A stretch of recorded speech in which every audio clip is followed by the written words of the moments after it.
Good evening, family, and welcome to another edition of Soulful Conversations. In the background, you hear my girl Mahogany Ray with her classic hit "Love Under the Cherry Moon." If you have never heard it, you should go online and listen to it. It's by Mahogany Ray. It's "Love Under the Cherry Moon." I want to talk today about my pet peeve, which is domestic violence and violating your loved one, your spouse, your girlfriend, your boyfriend, or the children in your life. This talk is to the brothers. Since we've left the plantation, black men are whooping ass like never before. See, in slavery, you couldn't hit your wife. She was property of the master. And you didn't dare upset him. So since we've left the plantation, we left with a lot of anger. And black men carry that anger around on their shoulders today, just like our ancestors did 200 years ago. See, when you was on that plantation, you couldn't whoop that white man the way you wanted to, not and live. And so we chose life over defense. Understand one thing, the only way to get freedom is through violence. Defense of yourself, your family, your people, your culture. The only thing that happens when you allow other people to give you freedom, they give you a different form of it. So you may be free from the hand, but not free of the mind. And because we got so many brothers carrying around pent up frustration that they daddies had and they daddies had, we take it out on the only person that we know there's no resistance. You see, we're mad at the federal government, but we ain't fighting them. We ain't whooping them, trying to overthrow them. We're mad at the police, the boys in blue. But we ain't whooping on them, we ain't fighting them, we ain't shooting back at them. We're mad at the white supremacists, the Ku Klux Klan, because they've been burning down our churches for years, lynching our brothers and our sisters. We ain't fighting them. So who are we fighting? Our frustration is taken out on our wives, on our girlfriends.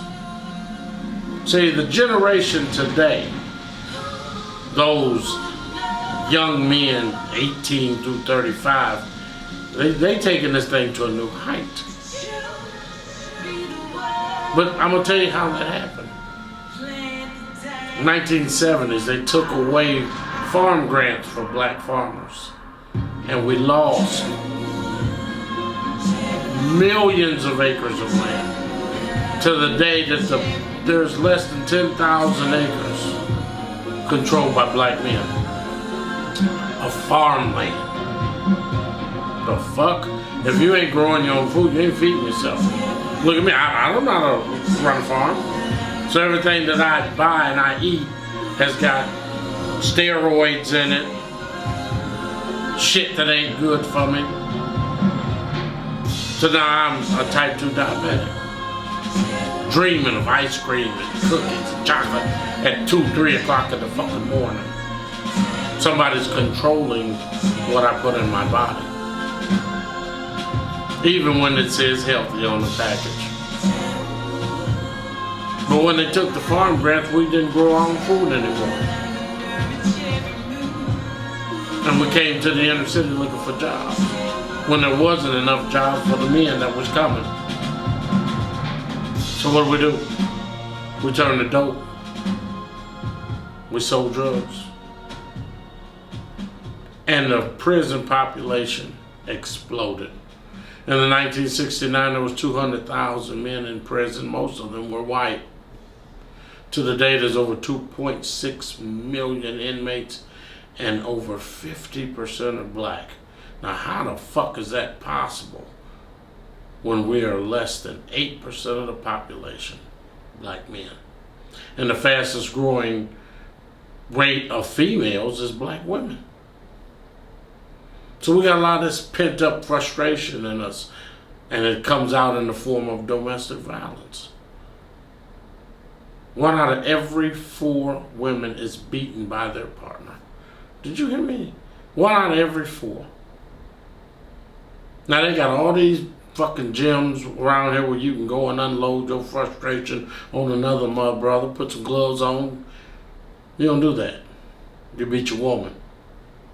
You beat your children. See, when we went to prison in the 1980s and 90s, we left women to raise the children. And so now, when you got mamas raising these black boys, you got a lot of sassy ass black men walking around with purses. I ain't beating on the male man bag or whatever you want to call it. But the only way to describe the young generation is sassy. Sassy men. Something seems wrong with that.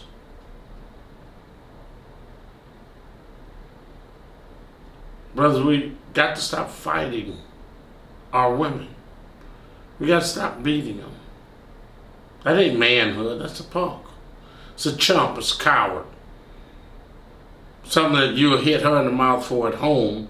A brother call you that shit in the street, and all you'll say, you don't know me. You don't hit him. It's a punk ass move by a coward. So today's talk is about reining in your anger and getting help for it. When I say get help, I mean the entire American population needs therapy. All of us have something that pulls our trigger. We're a violent nation, but the problem is, in our community, black men are doing it to black women. And some black women are doing it to black men. So I don't want y'all to think this is a one-way conversation. But I am saying this. Most black women can't stop it. So there's only one thing you can do. You gotta leave. And listen to me when I tell you, sister, when he whoop your ass, that's a preamble to what's to come. You have to leave. You cannot stay with a man who cannot control his anger. And you cannot allow him to beat you, because inevitably that ends in death. I wrote a book, Black Girls Die Too, and in it is all of these different stories about how black men lost their rage, lost their anger, and took the life of our women, beat our women. So if you get a chance, go to soulsisters.com, get a copy of it. It's called Black Girls Die Too. So today's conversation, brother, was about reining in that anger. Not letting it get the best of you and taking away someone who's very important, and not just you, not just to her family, but to the community. This chat is another version of Soulful Conversation. I'm Lord Khalif Shaquille, and I'll get at you. Grand Rising, family. Grand Rising.